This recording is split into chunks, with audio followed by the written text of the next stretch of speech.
Mardía, pues ante todo, muchísimas gracias por conectarte. Quiero iniciar pues esta conversación dando gracias también a Dios y la posibilidad tan enorme de tenerte en este espacio de conversación de Natura Cultura. Y bueno, realmente es un gran honor tenerte hoy y poder compartir contigo tu sabiduría, tus palabras y tus escritos maravillosos que hemos venido conociendo desde hace algunos años. Muchas gracias, Miguel. Estoy encantada de estar aquí. Me ha encantado esa entradilla también con esa música y eso de cultura natura. Me parece muy, muy hermoso. Sí, eso es la idea de este espacio. Es el segundo programa apenas, donde estamos conversando sobre esas relaciones naturaleza-cultura. Yo quisiera pues iniciar por allí con una reflexión para que podamos conversar. Y justamente mientras preparaba pues esta conversación en estos días, mientras pensaba en este espacio, me encontré con una frase muy bella porque pues ambos escribimos. Escribir a mí me despierta a amar, me despierta el amar. ¿Qué significa para ti esto de escribir desde el despertar el amar o el amor? Bueno, esto viene al hilo de una frase que dice muy hermosa Santa Teresa en sus obras. Dice que tenemos que hacer aquello que más nos despierte a amar. Y bueno, a mí siempre esta frase me ha parecido extraordinaria, ¿no? Porque no es lo que más amemos, sino lo que más nos ayude a amar, ¿no? Exacto. Y yo me he dado cuenta de que en mi caso en la literatura se cumplen las dos cosas. Por un lado es algo que amo hacer.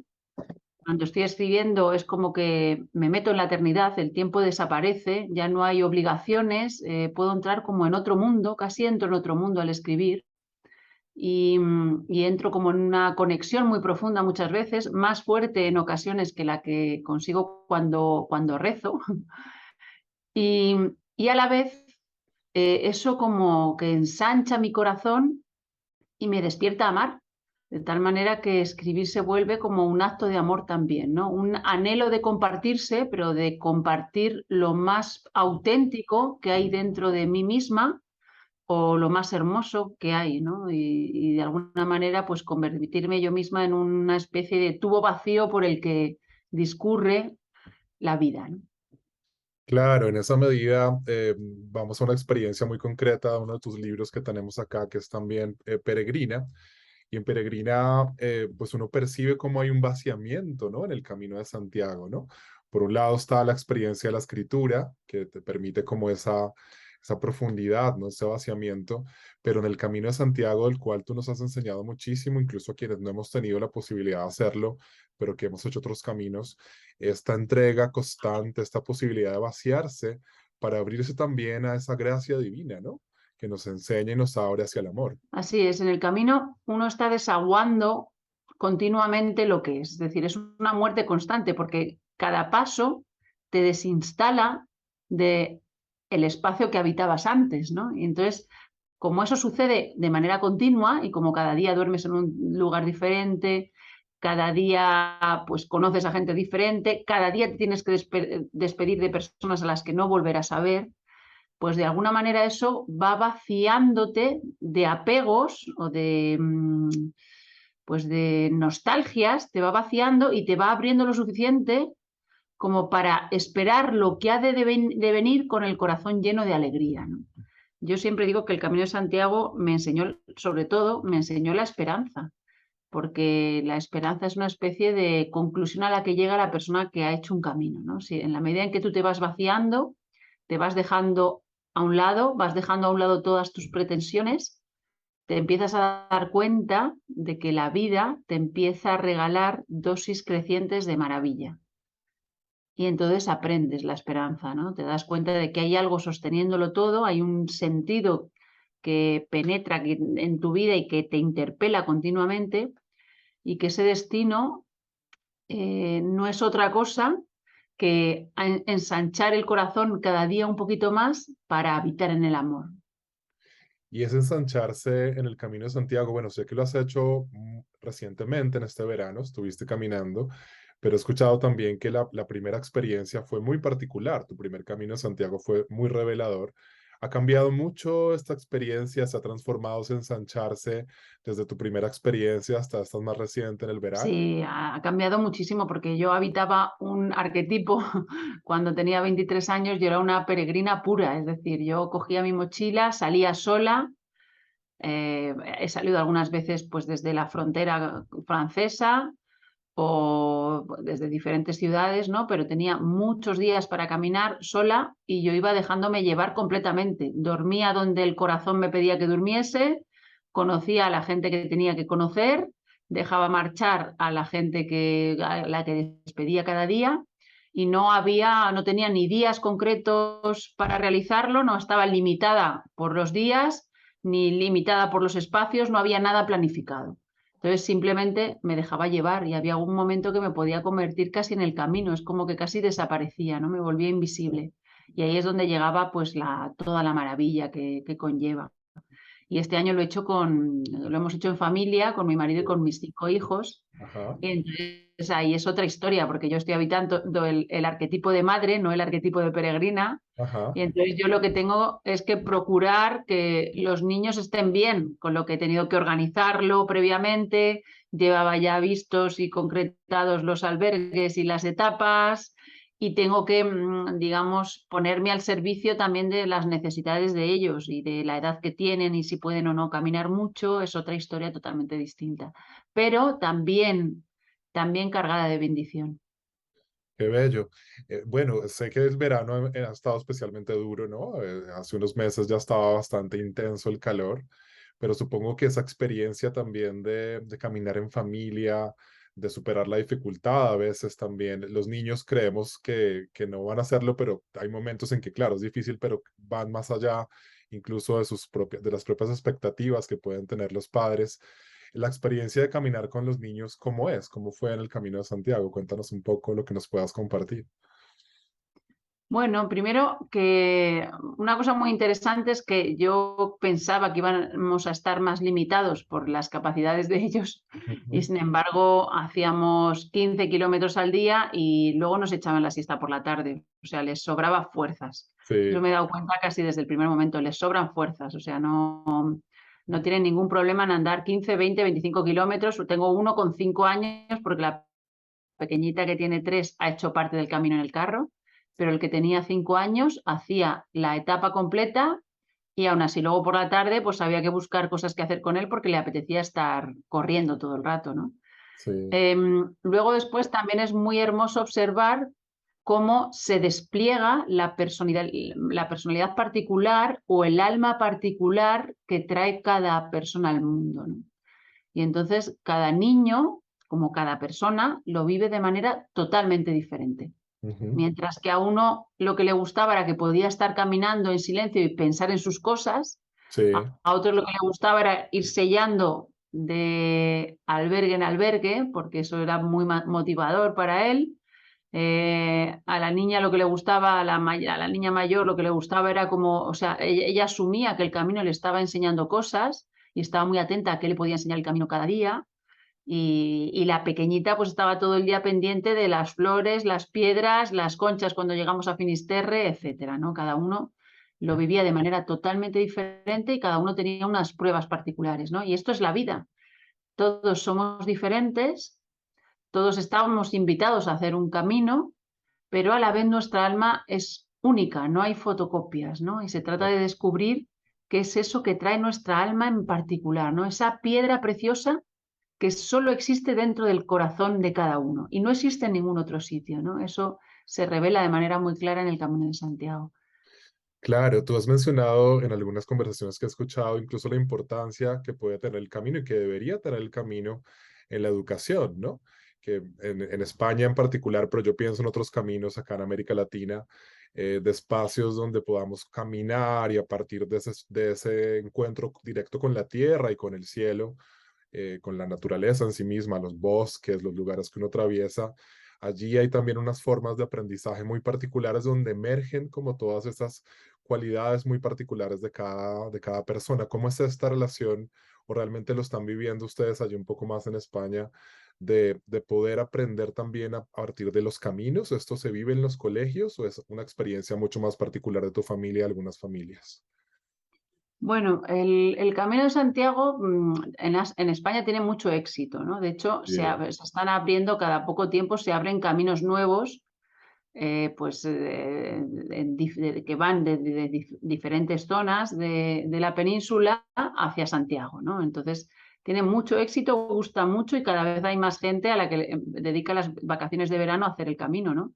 Ujú. Em, pero a mí me gustaría en particular que hubiera como, incluso dentro del sistema educativo, ya sé que esto es utópico, pero bueno, yo siempre lo lanzo ahí. Cuando me invitan a dar una charla sobre el camino, siempre lo lanzo. Que el Camino de Santiago puede servir de experiencia iniciática, casi de rito de paso, para los niños y en particular para los adolescentes, que hoy en día, por lo menos en nuestra España moderna, hoy en día suelen estar muy perdidos y Ujú. atraviesan la adolescencia sin ninguna referencia y el Camino de Santiago lo trae todo. Por un lado, lo que decías de la conexión con la naturaleza, que Ujú. la conexión con la naturaleza nos lleva en el fondo a nuestra naturaleza original. No hay manera más fácil de conocerse a uno mismo que conociendo pues cómo crece el árbol, cómo transcurre el río, cómo sale el sol por el día y cómo se pone el sol. Es decir, la experiencia profunda del alma tiene que ver con el ver desarrollarse la naturaleza, ¿no? Esto en el sufismo, en el Islam, se utiliza la palabra fitra en árabe, que se llama, la fitra es la naturaleza original. Por ejemplo, en el Ujú. Islam no se bautiza a los niños porque se dice que los niños nacen en naturaleza original y luego son los padres, los familiares, la sociedad los que van poniendo pozos culturales encima de ellos. Pero más bien el trabajo espiritual consistiría en quitar todos esos ropajes para regresar a la naturaleza original, ¿no? Ujú. Y estar en contacto con la naturaleza lo permite. Pero también es iniciático para los adolescentes en muchos otros sentidos, en el esfuerzo que implica caminar, en el contacto continuo con otras personas. Incluso pueden aprender inglés, pueden aprender diferentes idiomas porque hay gente de todo el mundo haciendo el camino, gente de todas las edades haciendo el camino. Recorres lugares que tienen pues un peso histórico brutal o un peso artístico brutal, ¿no? De tal manera que es una formación integral a muchos niveles, en muchos sentidos, y se le añade pues el Ujú. hecho de que es una metáfora privilegiada de la vida, porque uno pues, sale de su casa y va hasta el lugar donde hay una tumba, va al lugar donde hay una tumba de un santo, una tumba de un ser humano que fue especial, ¿no? Y entonces tú en el fondo estás recorriendo el proceso de toda tu propia vida hasta que tú mismo mueres, con lo que se convierte en una metáfora de la vida entera. Es un lugar privilegiado también para aprender que la vida tiene sentido y que hay algo que nos llama detrás de todos esos luces de neón que Ujú. hay en nuestras vidas, ¿no?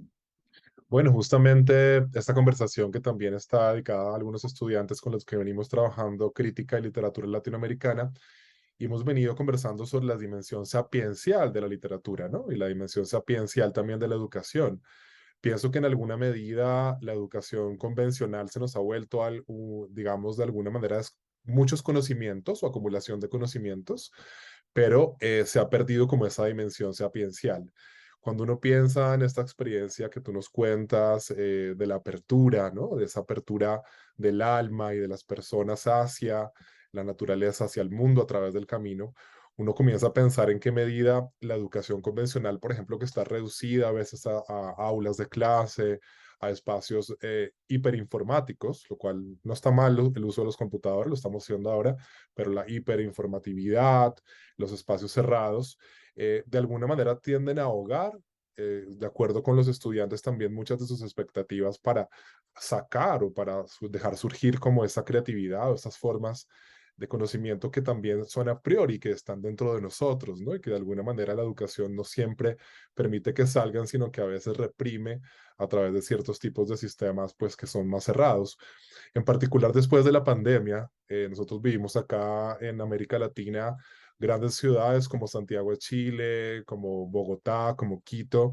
Experimentamos momentos de muchísimo silencio en mitad de las cuarentenas iniciales en el año 2020, y esa experiencia como de regresión y también de silenciamiento, pues nos descubrió como unas dimensiones también muy profundas de la naturaleza que habitamos, incluso en estas grandes ciudades un poco deshumanizadas.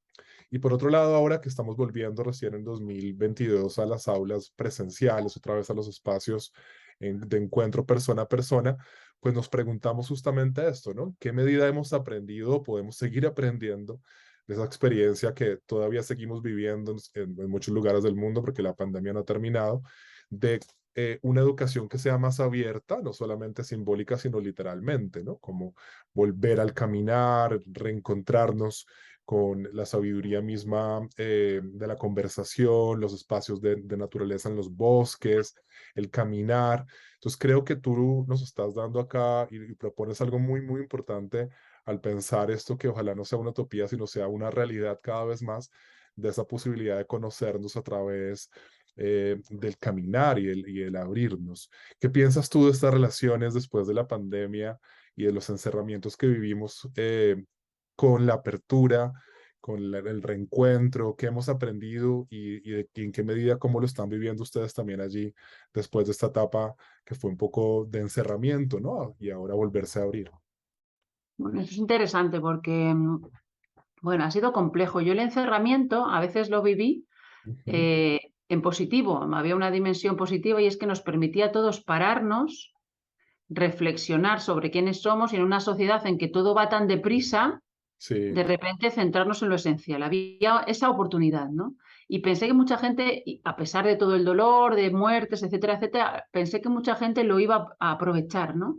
Sin embargo, veo que hay personas que lo han aprovechado y otras personas que han tendido más bien a enfadarse con la realidad o ujú, a generar enfrentamientos con otras personas, o sea, que más bien están muy enfadados, ¿no? Hay como diferentes maneras de vivirlo.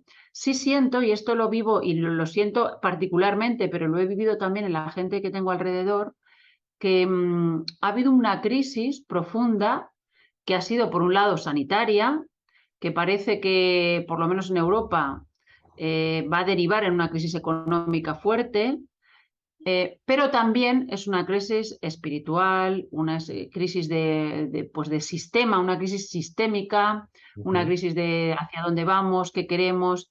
Y casi todas las personas que conozco han tomado decisiones muy radicales. Es decir, conozco gente que estaba casada y se han separado, Sí, conozco gente que vivía en la ciudad y se han ido a vivir al campo porque se han dado cuenta de que lo que querían era contacto con la naturaleza y no podían soportar estar encerrados en un piso. Conozco gente que estaban comprometidos con un camino espiritual y entonces se han salido, han entrado en crisis en ese camino espiritual y se han salido. Y en general, casi toda la gente que conozco, por lo menos la gente más cercana, que claro, yo también tengo mi sesgo porque tengo mi gente, ¿no? claro. En general, todos hemos vivido una crisis, ¿no? La cosa siempre, la pregunta siempre es la misma, ¿hacia dónde, ¿no? ¿Hacia ¿A dónde? dónde? Ujú. En mi caso, se ha despertado un anhelo muy profundo de hermandad universal, porque yo creo que, por ejemplo, nosotros teníamos nuestra casa físicamente, la teníamos abierta a hacer encuentros sufíes, nosotros estábamos en un grupo sufí y hacíamos encuentros sufíes cada mes y Ujú, venía ujú. mucha gente a dormir, a veces dormían 100 personas en casa. Con la pandemia eso se acaba. Y entonces, como eso se acaba, le pusimos energía a un canal de YouTube que tenemos y Sí, empezamos a ponerle energía a eso y ahí empezamos a encontrar de repente hermanos que eran de otras tradiciones o de otras partes del mundo, pero a los que sentíamos igualmente hermanos, ¿no? De tal manera que eso ha generado como una especie de conciencia de hermandad casi universal o transversal, que a la vez ha sido muy hermosa, es decir, nos ha cerrado algo pero nos ha abierto otra cosa, ¿no? Y esa apertura tiene que ver pues eso, con una hermandad que se salta lo temporal y lo espacial. Y esto es algo que permiten sin duda las redes sociales y pues los adelantos tecnológicos, ¿no? ojalá sea para bien, porque claro, también pierdes contacto corporal. O sea, es muy hermoso que tú y yo estemos hablando hoy y que tecnológicamente exista la posibilidad de que podamos estar hablando aquí desde Sí, lugares tan alejados, pero a la vez no podemos tocarnos, abrazarnos, entiéndeme. sí, Entonces todo claro. tiene sus pros y sus contras. Claro, claro. Pues bueno, en esa medida también quisiera que habláramos un poco de algo muy, muy importante en tu trabajo, bueno, sobre todo en el libro Santa Teresa, cuando tú hablas de la importancia, bueno, la sumisión a lo real es la única libertad posible.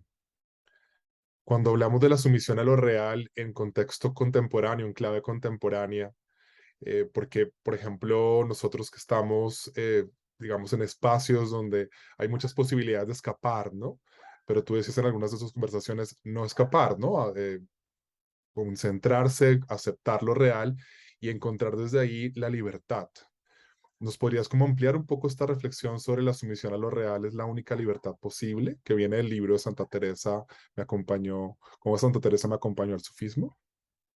Sí, para mí la clave de la felicidad y de encontrar una vida con sentido y de sentir que merece la pena siempre tiene que ver con una entrega, ¿vale? Con una entrega a algo, es decir, un compromiso radical con algo. El problema es qué es ese algo, ¿no? Sí, ¿A qué, a qué nos entregamos, ¿no? ¿Con qué nos comprometemos?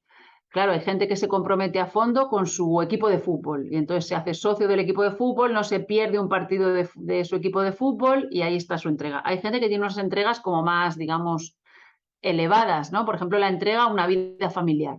Tienes sí, tu pareja, tus hijos y dedicas todo tu corazón, toda tu energía a eso, ¿no?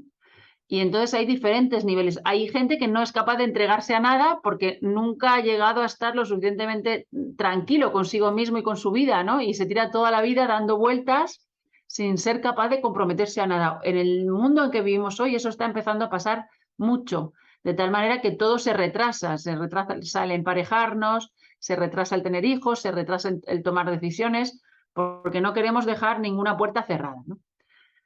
Pero ¿qué es aquello que de verdad, entregarse a qué de verdad nos libera? Pues entregarse a aquello que ni tiene temporalidad, es decir, que no se acaba nunca, sí, entregarse a aquello que es completamente de verdad, entregarse a aquello que es totalmente amor, entregarse a la belleza con B mayúscula, ¿no?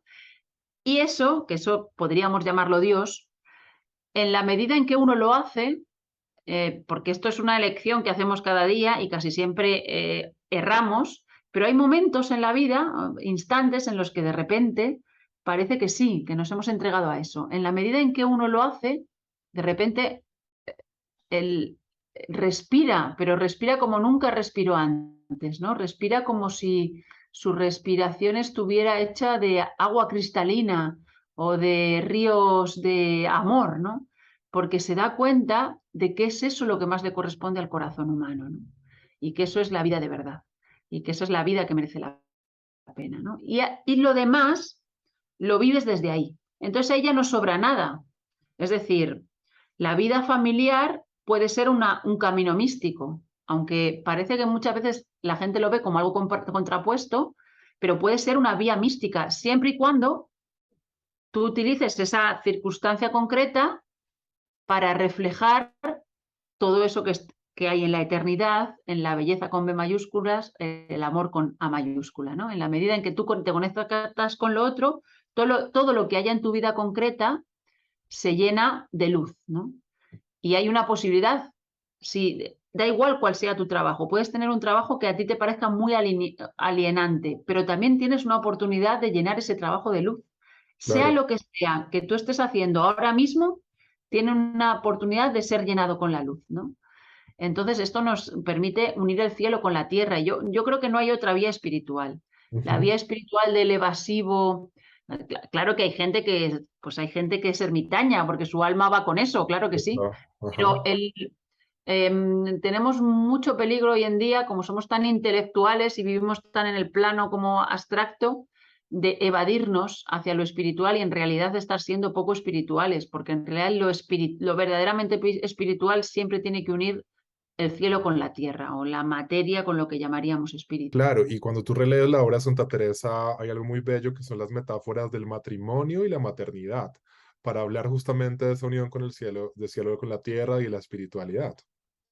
Sí, es muy hermoso porque ella lo busca y dice, es que no encuentro mejor metáfora que esta, o es que no encuentro mejor manera de explicarlo que esto. Ujú. Y ese no encuentro mejor manera que explicarlo, es decir, cuando él ya explica, por ejemplo, el alma enamorada de lo divino, que de repente se sabe amada por Dios y vive llena de regocijo, ¿no? Y cuando habla de la misericordia, por ejemplo, de Dios, dice, no encuentro mejor manera de explicarlo que un bebé tomando teta de su madre y cuando la madre le da leche, aunque no tenga hambre, solo por regalarle, dice, ¿no? Solo como Ajá. para dar, por puro amor, ¿no?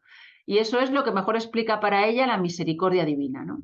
Pues eso, ¿qué quiere decir? ¿Qué quiere decir? Si ella no encuentra mejor manera de explicarlo, es que hay pocas situaciones tan privilegiadas para experimentar el amor de Dios o la misericordia de Dios como la experiencia de la maternidad, ¿no?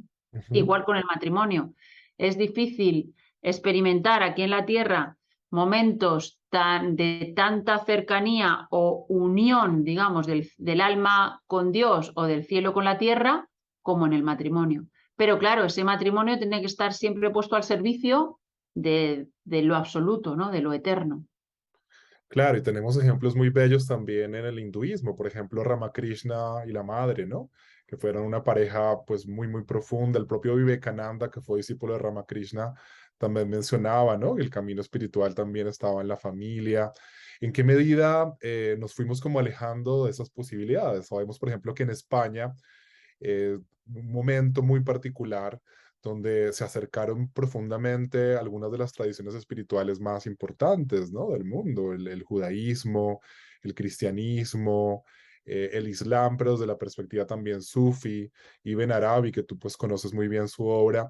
Parece que hubo un momento en que se aproximaron muy bien estas posibilidades, pero luego se negaron, ¿no? Esos caminos y lo que recibimos un poco y seguimos pensando todavía cuando estudiamos la historia colonial es una visión un poco más cerrada hacia lo católico, mal interpretado también desde una imposición religiosa, pero estas posibilidades de síntesis, estas aperturas espirituales, parece que ya estaban muy presentes en la España antes de la llegada a América y que de alguna manera también está como resurgiendo ese conocimiento al pensar, por ejemplo, una espiritualidad de la familia o un diálogo interreligioso o unas posibilidades, como tú mencionas, tan bellas de vernos como una, desde la fraternidad, desde la hermandad universal, más que desde un lugar específico cerrado, más bien un corazón abierto, permanentemente abierto y en disposición a amar.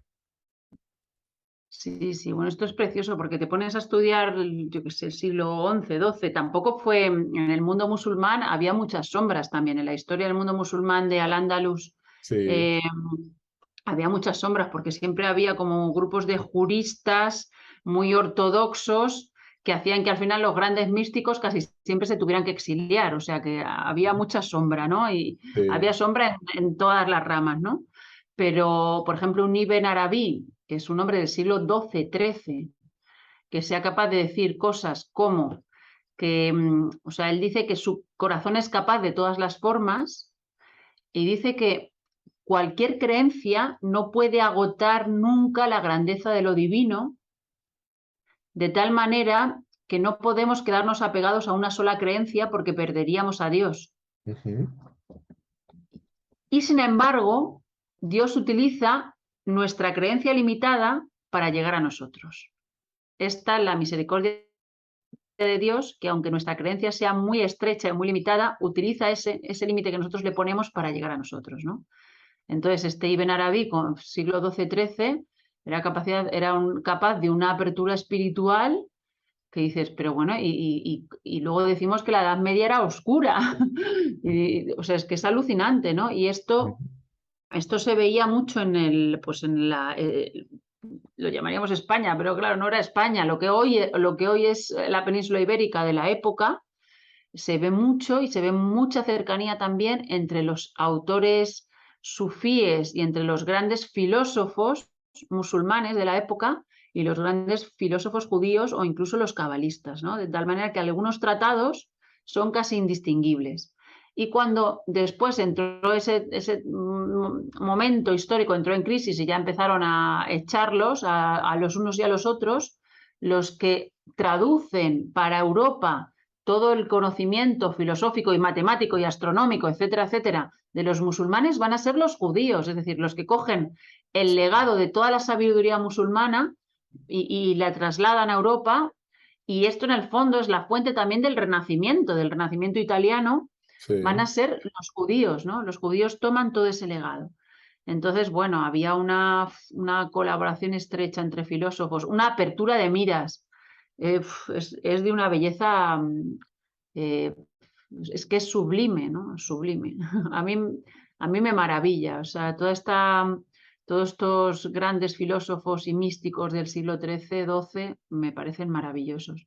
La mayoría se tuvieron que exiliar o tuvieron problemas como con las jerarquías políticas de su época, también es cierto. Me parece que el camino de los místicos, por ser un camino tan auténtico y centrado en el amor, no siempre es muy bien visto por el estatuto oficial, ¿verdad? La institución tiene un dogma o tiene una doctrina, una forma de entender que es un poco más desde la superficie, ¿verdad?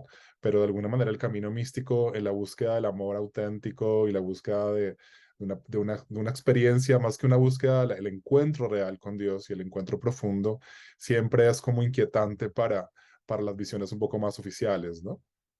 Claro, es muy inquietante, porque es incontrolable, ¿no? Un místico verdadero no se lo puede controlar. Y además tiene una conexión con la verdad que en cierto sentido puede destruir, puede destruir todo status quo que hay alrededor, ¿no? Entonces siempre es peligroso un místico. Claro, bueno, volviendo justamente a la luz y hablando de estas posibilidades profundas de encuentro, en una conversación tú mencionabas, creo que tiene que ver un poco con Pablo de Ors también en conversación que tuviste con él, y ustedes hablaban de la literatura de la luz, ¿no? Porque hay toda una serie de literaturas que tienen que ver con, incluso se habla de poesía maldita, o se habla de una literatura que tiene que ver con experiencias muy de la fragmentación de la modernidad, experiencias muy concretas también a veces de estar como en un limbo, ¿no? En un sinsentido, en un vacío que suele caracterizar también algunas búsquedas muy particulares, no solamente en la literatura y en las artes, sino pues en la vida cotidiana de las personas. ¿En qué medida la literatura de la luz ustedes la han pensado? Sé que, por ejemplo, tuvo que ver con la experiencia de compartir algunos textos con personas que estaban en los hospitales y no encontrar, decía Pablo Dors, quizás como los textos adecuados para acompañar a estas personas. ¿En qué medida la literatura puede ser mucho más de la luz, mucho más esperanzadora, mucho más desde la sinceridad, mucho más desde la esperanza? O sea, yo creo que estamos llamados a eso, porque ya se ha explorado suficiente el malditismo, la escritura de la sombra, todo esto ya hemos tenido toda la modernidad para entrar ahí a fondo, o sea, Eh, tan a fondo que las vanguardias han sido capaces de descomponer completamente el lenguaje. Ya más allá de eso, ¿qué haces, no?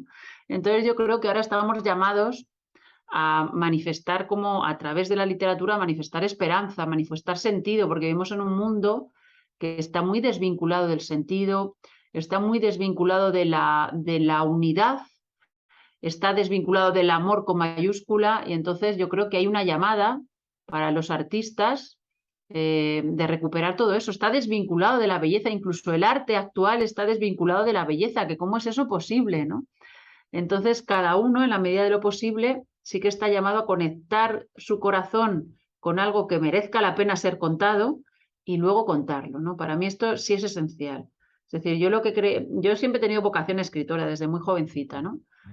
Pero hubo un momento en que me di cuenta de que tenía que buscar algo que mereciera la pena ser contado, si no, ¿para qué, no?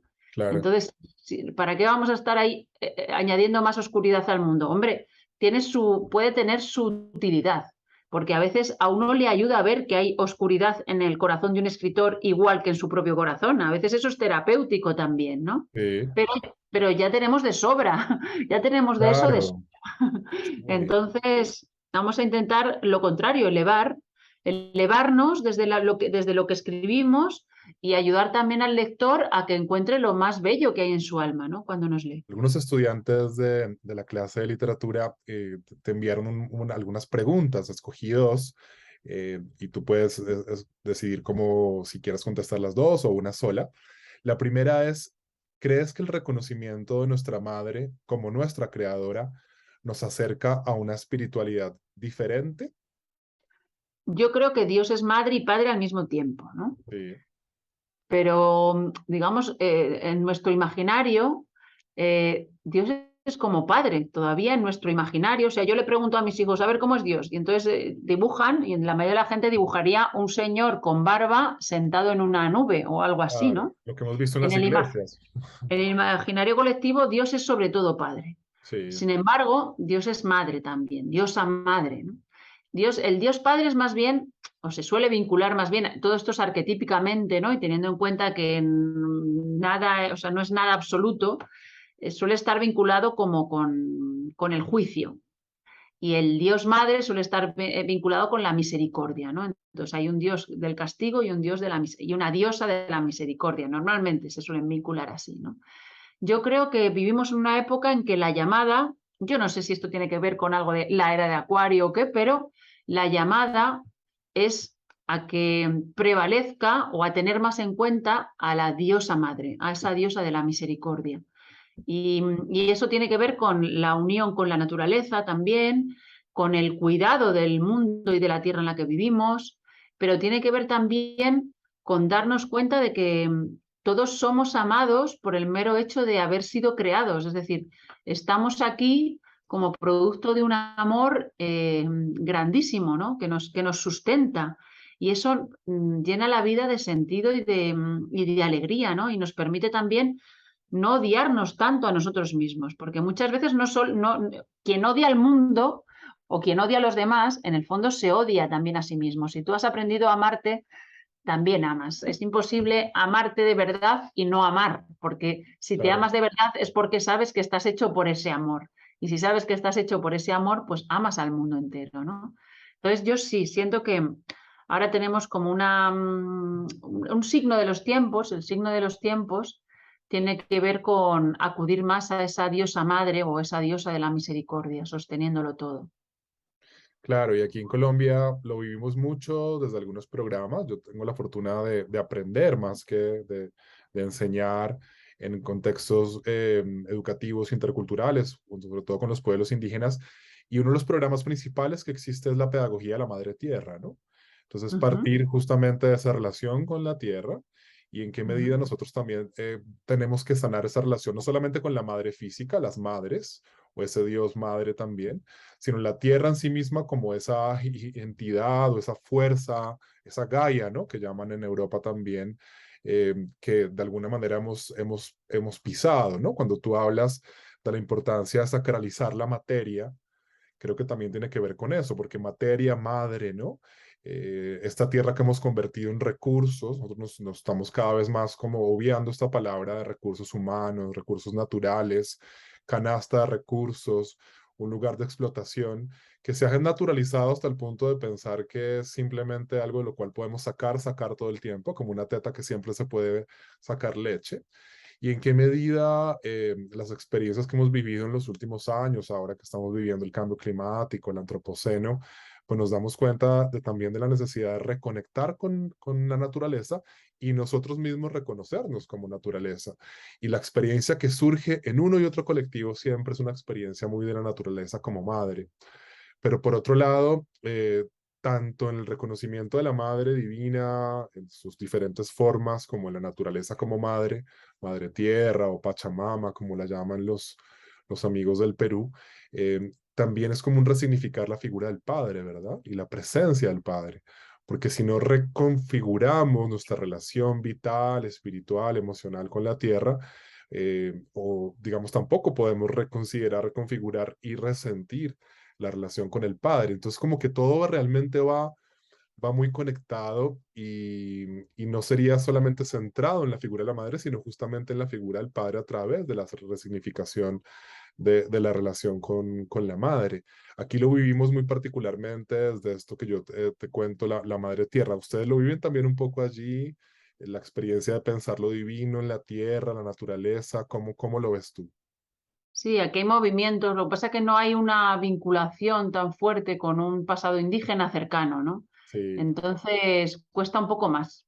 Pero sí, hay movimientos de diferentes formas de reconexión con la naturaleza. Hay mucha gente que se está yendo al campo a vivir. Yo tengo amigas que se han ido a vivir en una casa en medio del campo, en Navarra, sí, y, y simplemente para hacer una experiencia de relación como sana con la tierra, ¿no? Entonces tienen sus propias vacas, son casi autosuficientes, ¿no? Con lo que tienen en el huerto, cultivan el huerto, reciben a gente, hacen incluso pues jabones, o sea, lo hacen todo con lo que tienen allí, ¿no? Y entonces están en esta, que es casi un experimento, pero de anhelo profundo de regreso al hogar, como lo llaman, ¿no? Lo llaman regreso al hogar. sí. Claro, bueno, la otra pregunta, Pero yo creo que aquí en esto sí, tenemos mucho que aprender de los pueblos indígenas, ¿no? Aquí eso, tendríamos que someternos porque nos hemos desenraizado, o sí. sea, nos hemos desmadrado, ¿no? Pero desmadrado en el sentido también etimológico. Hemos Ujú. perdido todas esas conexiones. Yo recuerdo cuando leía a Henry David Thoreau, que me encanta, que creo que a ti también te gusta, Miguel. Sí, sí, sí, Él, él decía que los indígenas que él conocía, porque él se hacía ciertos amigos indígenas allí en Concord, y sí, que algunos sabían no sé cuántos cientos de nombres para nombrar a un solo árbol, ¿no? La especie de un solo árbol o para aquello para lo que ellos tenían una sola palabra. No sé si era el cedro, nosotros lo llamamos cedro y ellos tienen 200 nombres para llamarlo, ¿no? Entonces, ¿esto por qué sucede? Pues porque hay una conexión tan profunda con la naturaleza, sus ritmos, los seres que la pueblan, que hemos perdido, por lo menos en Occidente, o sea, en Europa, sin duda, hemos sí. perdido completamente esa mirada, o sea, esa sabiduría la hemos perdido completamente. Entonces, aquí lo que tenemos es que aprender, pero claro, para aprender de otros hace falta humildad y para eso pues tiene que cambiar mucho el sistema, ¿no? Claro, la humildad, como dices tú en tu libro, Santa Teresa, es ocupar el lugar que nos ha sido asignado, ¿no? Como esa, el valor para ocupar ese lugar.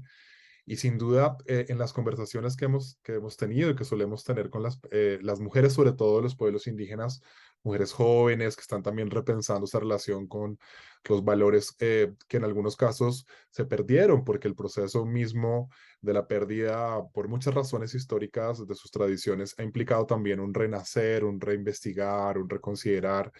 Y ellas dicen, bueno, el primer punto de partida justamente está en la placenta y hemos hablado algo muy bello, que es el replacentarnos, ¿no?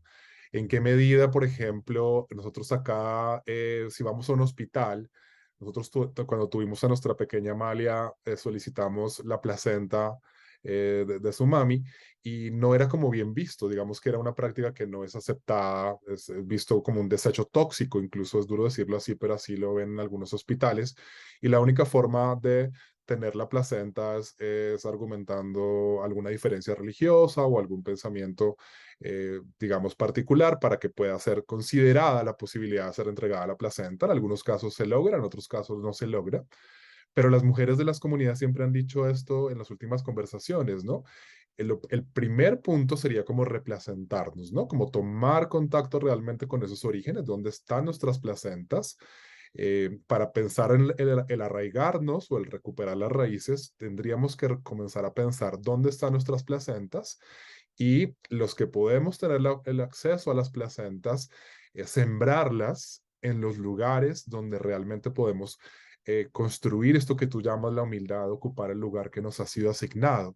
El lugar donde se siembra la placenta, en el caso de Amalia, un árbol, sus padrinos fueron una escritora sami de Finlandia y un escritor quechua de acá de los Andes colombianos, pues es un lugar, en un bosque en particular, donde se ha venido como recuperando no solamente las raíces humanas, sino las propias raíces de los árboles, porque fue un lugar que fue sometido a una deforestación masiva y que ha venido en los últimos 30 años pues recuperando el bosque nativo.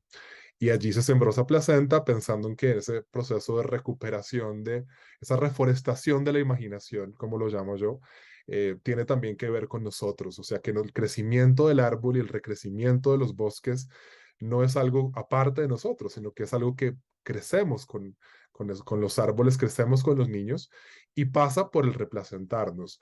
Entonces, eso es muy bello, es algo que te quería compartir de las conversaciones con las mujeres, pensarnos nuevamente desde la placenta, replacentarnos. Esto es precioso. Muchas gracias por contármelo.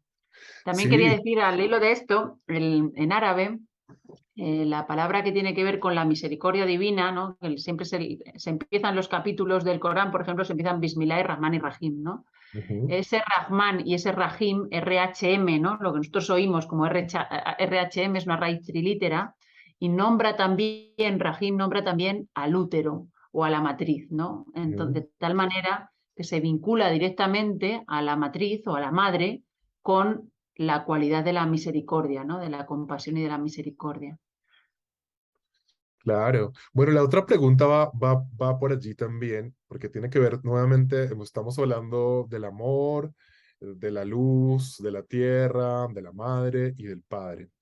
Y esta es una pregunta concreta de una experiencia seguramente muy personal de alguna de las estudiantes que dice, ¿cómo adquirir, Mardía, la confianza para pasar del miedo al amor? A mí lo que me ayuda es tener experiencias concretas de cuando yo me he dejado y me he abandonado, tener esa experiencia de la misericordia sosteniéndolo todo, ¿no? Normalmente a eso ayuda cuando eres niño. Cuando eres niño, tu representante de Dios es tu padre y tu representante de esa diosa es tu madre, normalmente, ¿no? De Sí. tal manera que es el arquetipo al que tú acudes, o sea, la persona que representa un arquetipo que está más allá de ella, pero lo representa, ¿no? Entonces, si tu madre te ha sabido sostener, si tu madre te ha sabido sostener en esos momentos de mucho miedo, si te ha sabido sostener y dar una seguridad, normalmente es más fácil que luego puedas aplicarla en la vida, ¿no? Si no has Ujú. sido capaz, yo que sé, a lo mejor la madre podía estar enferma, o podía haber muerto, o podía no estar presente, o incluso podía no tener esa fortaleza emocional, entonces lo tienes que buscar directamente en la experiencia con Dios, ¿no? O con Dios o con la diosa, ¿no? Con lo que cualquier práctica que te acerque a eso te puede ayudar a transfigurar el, el miedo en amor. Claro, esto es muy fácil decirlo. Yo he tenido algunas experiencias en que sí he notado esa misericordia sosteniéndolo todo y sosteniéndome en momentos Ujú. de abismo, porque yo también he tenido momentos vitales de abismo. Y ha Claro. habido momentos de abismo en que de repente, puf, se ha encendido como esa lucecita en que de repente me daba cuenta de que estaba sostenida por la misericordia. Cuando esas experiencias se empiezan a hacer habituales, entonces el miedo va disminuyendo. No es que lo dejes de tener del todo, pero va disminuyendo. Ayuda a tener una madre fuerte y que te sostiene, y que te abraza y que te cuida, pues ayuda. Pero cuando la madre ha sido muy miedosa o no ha podido por lo que sea, entonces hay que ir directamente a la experiencia con lo divino. Muy bien.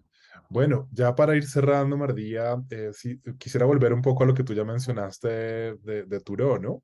Es un libro de los que tú mencionas que han sido como los libros fundamentales en tu vida, ¿verdad? Y allí uno encuentra, particularmente en Walden, estamos hablando de este libro en concreto, pues toda una experiencia de entregarse, de una entrega profunda en el silencio, en la conversación, en la conciencia de los ciclos de la naturaleza, ¿no? En una escucha muy profunda, ¿no? En un caminar que realmente no es muy amplio, ¿no? Porque cuando uno visita la laguna de Walden en Concord, pues se da cuenta que es un lugar mucho más pequeño de lo que uno se imagina leyendo el libro, y que pues obviamente ha pasado muchas generaciones por allí porque es un lugar de referencia, y al mismo tiempo para Thoreau era como un universo entero, ¿no? Es la profunda reflexión que hace de cada cosa pequeña, ¿no? Y cómo asumir las necesidades más básicas de uno mismo y vivir a profundidad en estos años que él pasó en el bosque, nos muestra quizás un camino que por alguna razón también ha sido pues muy inspirador para algunos de los movimientos ecológicos modernos. ¿Cómo fue para ti esa lectura de Thoreau y qué sigue significando para ti este autor y esta obra en particular, Walden? Bueno, siempre sonrío cuando me preguntan por él, porque claro, fue como mi maestro de adolescencia, ¿no? Porque en una época de mi vida yo me planteé muy a fondo, adolescente, me planteé muy a fondo qué quería hacer con mi vida. O sea, la pregunta sobre el sentido de la vida estaba muy presente, ¿no? Y recuerdo que en aquella época me influyó mucho el Club de los Poetas Muertos, o sea, una película. Sí. Yo vi esa película y me quedé enamorada, de hecho la vi un montón de veces. Y ahí se citaba a Henry David Thoreau, aquella frase tan hermosa de fui a los bosques porque quería vivir a conciencia, quería vivir a fondo y extraer todo el meollo a la vida y dejar a un lado lo que no fuera la vida para no descubrir en el momento de la muerte que no había vivido. A mí Ujú. esa frase me parecía tan poderosa, eso era exactamente lo que yo quería hacer. O sea, yo Sí, quería descubrir el meollo de la vida, ¿no? Y entonces fui a buscar, de hecho, muchas de esas obras no había traducciones todavía al castellano, las tuve que leer en inglés, pero yo tenía 15 o 16 años, ajá, entonces pues lo tuve que hacer como pude, pero leí algunas de las obras en inglés y otras las leí en castellano. O sea, yo en ese momento la que más me influyó fue Caminar, ¿no? Me encantó sí, por cómo caminar. hablaba. Ujú. Y entonces me di cuenta de que era un hombre con una vida extremadamente sencilla, porque claro, como dices tú, ¿no? Luego llegaste a Walden y te diste cuenta de que era una laguna pequeña y que, bueno, en la cabañita donde vivía Zorro estaba al ladito de Concord, o sea, que es que ni siquiera se fue ahí al No era campo tan perdido. lejos como parece, sí. Entonces, y era un hombre, pues al fin y al cabo, que tampoco se comprometió con muchas cosas, llevó una vida, tampoco viajó casi, llevó una vida más bien, pues sencilla, ¿no? Y sin embargo, está lleno de parece un héroe, o sea, hay algo épico, o sea, por un lado es como insignificante y por otro lado es épico y universal porque nos sigue tocando el corazón, ¿no? Y entonces a mí lo que me levantaba, me elevaba, era ese anhelo de autenticidad, ese querer ser de verdad y que no le importara lo que pensara la gente y que no le importaba ir a la cárcel con tal de decir lo que sentía en su conciencia, o sea, con tal de ser fiel a su conciencia. Y ese compromiso tan radical con la naturaleza, o sea, me parecía tan brillante que fue como mi maestro pues de la más tierna juventud, o sea, cuando yo empecé a buscar espiritualmente fue mi primer maestro, entre los 14 y los 18, 19 años. Ajá. Y dentro de esos libros me sorprendió mucho, pues teniendo en cuenta que gran parte de los que van a escuchar esta grabación son estudiantes de literatura latinoamericana, que mencionabas también Los hijos del Lima, Octavio Paz, que había sido un Oh, libro que te marcó muchísimo. ¿Por qué? me gustan mucho los ensayos de Octavio Paz, Sí, pero Los hijos del Limo en particular, porque me parecía que aclaraban, o sea, él cuando hace ensayo, lo que hace es, o sea, él establece siempre un dualismo, ¿no? Busca una dualidad y la analiza en sus dos vertientes, ¿no? Y entonces, yo recuerdo también su discurso cuando le dieron el premio Nobel, cuando hablaba de llegar al punto en el que ya se abandona la dualidad y se llega a la presencia, ¿no? sí, Entonces, siempre me daba la sensación de que hacía un análisis muy fino de la modernidad, por un lado, y por otro lado, existía dentro de él ese anhelo de disolver las dualidades y hacerse presente, ¿no? Y disolverse en la unidad divina. Y entonces, aparte de que, claro, le escribe tan bien, ¿no? Es muy tan bello. brillante, Sí, todo tan bien dicho, ¿no? Pero y justo el momento en que yo lo leí coincidió con mi planteamiento sobre la modernidad. Entonces yo me estaba preguntando qué era la modernidad y Octavio Paz me lo explicó perfectamente. la A tradición de la la vez, ruptura, ¿no? eso es. Él hablaba de la modernidad como la retradición de la ruptura, ¿no? Decía, la cualidad particular de la modernidad es que todo aquello que la modernidad establece como tradición, inmediatamente lo tiene que matar. Porque Ujú. la cualidad de la modernidad es que su tradición está rompiendo continuamente todo lo que crea, ¿no? Y esto es de una brillantez intelectual, claro, es premio Nobel, o sea, Claro. pero es muy brillante y lo decía también que a mí claro, en un momento también con 20 años que yo me estaba preguntando justo por eso, es como que él me dio la bombilla iluminada, ¿no? Yo leí Los hijos del Limo y estaba ahí la bombillita iluminada. Claro, claro. Bueno, y también la otra edad, ¿no? No sé si le has leído El arco y la lira, ¿no? Porque es Sí, esa sí, también lo he dimensión leído. profunda, la necesidad que tenemos del otro, ¿no? Que no podemos realmente estar plenos sin el otro, ¿no? Ahora que estamos hablando de la posibilidad del encuentro. Tú decías incluso la imposibilidad de nos podemos ver, pero no nos podemos tocar, ¿no? Y eso pasa en mucha medida también en el mundo moderno, donde hay muchas comunicaciones estamos muy conectados, pero al mismo tiempo hay cosas que no podemos hacer a través de lo virtual, el olor, eh, el tacto, ¿no? Algunos de los sentidos que justamente han sido como relegados a un segundo y tercer plano y que se ven muy claramente en obras como la de Turó, que es muy, muy sensorial, muy, muy táctil. Tú conoces y has sido incluso, entiendo, has hospedado a Ama, que es esta gran sabia de la India que cura o que de alguna manera más que curar como que nos llena de esperanza a través de un acto sencillo como dar un abrazo. ¿Nos podrías contar esta experiencia ya casi para ir cerrando? Sí, ella antes de la pandemia, ahora yo creo que no ha vuelto todavía, iba de vez en cuando iba a Barcelona, a Granollers, a una ciudad de Barcelona, iba allí, llenaban un pabellón de baloncesto entero, lleno de gente, 15.000, 16.000 personas, y se sienta allí y se pone a dar abrazos durante varias horas, no sé si son 2 o 3 días, pues prácticamente todo el día no para de dar abrazos, ¿no? Y la llaman la santa de los abrazos.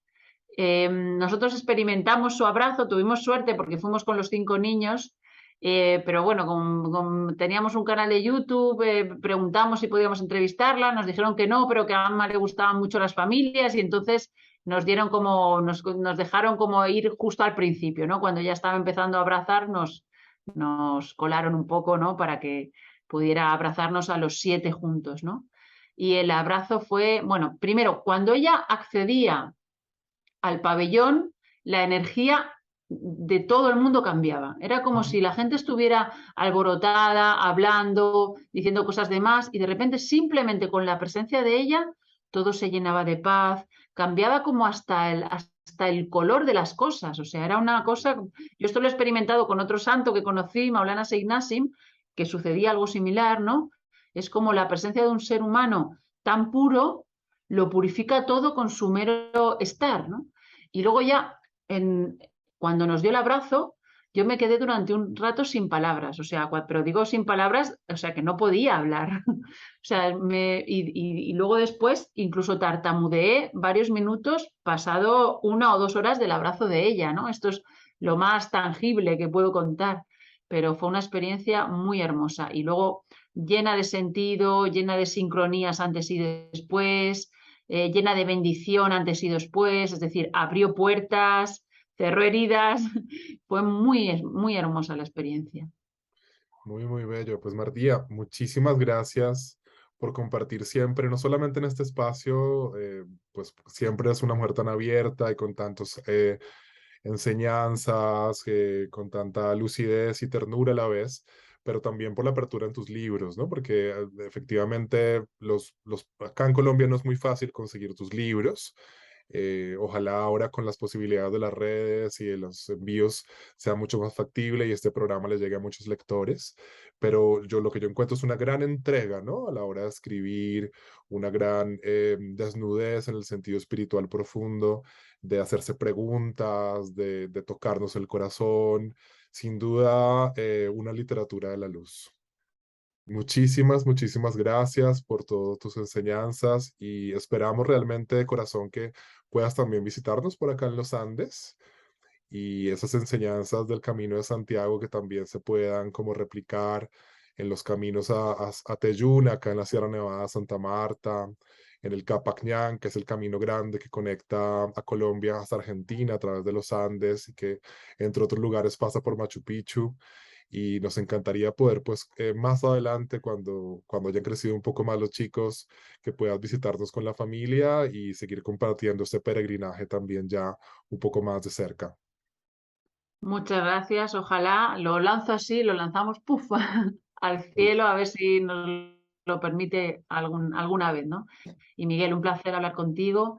Quiero enviar un saludo a todos tus alumnos y nada, ojalá sea más fácil, lleguen más fácil los libros a toda América Latina. Ojalá haya también apertura en ese sentido.